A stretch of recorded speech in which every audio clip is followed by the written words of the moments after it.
I never imagined the loneliest moment of my life would happen in a room filled with thousands of cheering families. Every graduate around me was hugging their parents, taking pictures, laughing, and celebrating years of hard work. I was standing alone in my graduation gown, pretending to scroll through my phone so no one would notice that nobody had come for me. The worst part wasn't that my parents missed my college graduation. It was why they missed it. 3 years later, they walked into my office asking me for the biggest favor of their lives. They had no idea I was the person who would decide whether their golden child got a second chance. My name is Ethan. I'm 24 years old, and growing up, I always came second. My younger brother Jake was the star of the family. Every weekend revolved around baseball. Every conversation revolved around baseball. Every dollar seemed to go toward baseball. If Jake had a tournament on my birthday, we celebrated my birthday another day. If I won an academic award but Jake had practice, my parents skipped the ceremony. Whenever I complained, Dad would say, "Your brother has a real shot at something big. You'll understand one day." Eventually, I stopped asking them to come, except for graduation. I was the first person in our family to earn a college degree. I had worked 2 part-time jobs, graduated with honors, and never asked my parents for tuition because I earned scholarships. Surely this one day would matter. A week before graduation, Mom hugged me and smiled. "We'll both be there. We wouldn't miss it for the world." For the first time in years, I believed her. Then 1 hour before the ceremony, my phone rang. "Dad, Jake's championship game got rescheduled to today." I already knew what came next. "We'll celebrate your graduation later." I stared out the dorm window as families walked toward the auditorium carrying flowers and balloons. "I only graduate once," I said quietly. Dad sighed. "And Jake only gets 1 championship." The call ended. I walked into the ceremony alone. When my name was announced, strangers clapped politely. Everyone else ran into the arms of their families afterward. I stood there holding my diploma, trying not to cry. One of my professors noticed. "Where's your family?" she asked gently. "They couldn't make it." She smiled sadly. "Then let me take a picture with you. Someone should be proud today." That photo became the only graduation picture I had. My parents never apologized. Instead, Mom mailed me a gift card and wrote, "We're proud of you. Sorry we had to miss it." That was it. Something inside me finally broke. I stopped calling every week, then every month. Eventually, I moved 3 states away and accepted a job at a growing software company. Over the next 3 years, I worked harder than I ever had before. I stayed late, learned everything I could, accepted every challenge. By 27, I had been promoted to operations manager and was responsible for hiring new employees. Life was finally peaceful. Then one Tuesday morning, my assistant handed me a resume. "The next candidate has a family referral."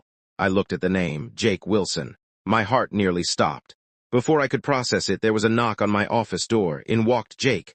Behind him, Mom and Dad. Mom smiled like nothing had ever happened. "Ethan, surprise," Dad laughed awkwardly. "Small world, huh?" I remained seated. "What are you doing here?" Jake shrugged.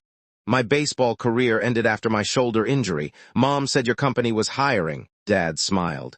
"We figured you'd help your little brother out, help him. The same brother they always chose over me." I looked at Jake's resume. He barely met the minimum qualifications, years of gaps, almost no relevant experience. Still, I stayed professional. "I'll conduct the interview like every other applicant." Jake chuckled. "Come on, we all know I've already got the job." Mom nodded. "Family takes care of family." I almost laughed. Family, that word suddenly sounded ridiculous. The interview began. Basic questions, problem-solving, teamwork scenarios. Jake stumbled through nearly every answer. When I asked how he handled failure, he shrugged. "I've always had people helping me." That answered more than he realized.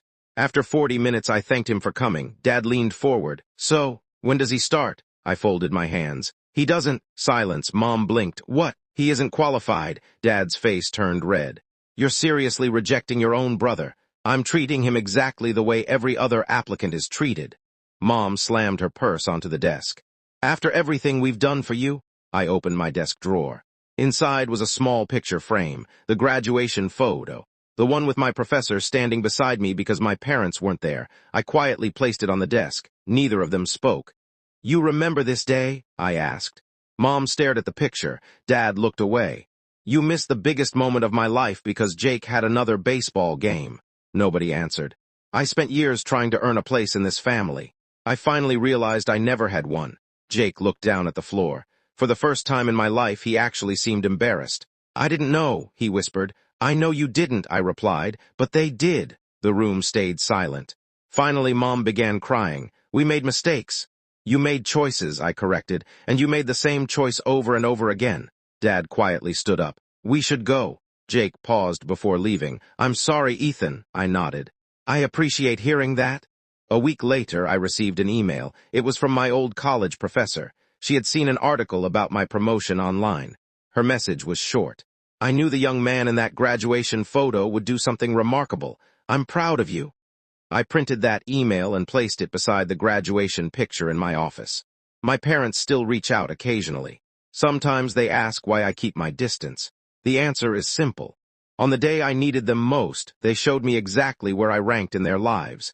I spent years trying to earn love that should have been unconditional. Now I don't compete for anyone's attention. The people in my life choose to be there, and that's worth more than every empty promise my parents ever made.